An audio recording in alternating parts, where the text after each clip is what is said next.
guys.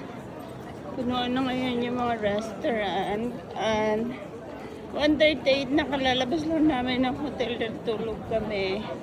Mga hapagwarda. Yan si Madam. Hello. Yan. So, ang dami ng tao. Medyo malamig yung hangin pero ang init ng araw. So, tourist tayo ngayon. Yes, may eyeglasses. Ayan. Solved na si Madam sa purpose niya dito. Nakapag-photoshoot na siya kaninang umaga. Kaya kami natulog din kasi ang aga namin gumising. So, Tanghali na rin nagising.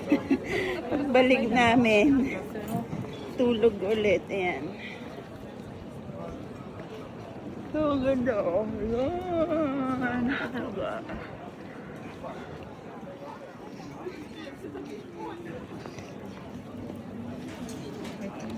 Ang daming magaganda, mga pogi. Wala yung kapugi-pugi mo matatanda. Ayun ang mga kumakain. Dapat pala dinala ko yung sombrero. Oo nga eh. May sombrero kami pang summer din eh.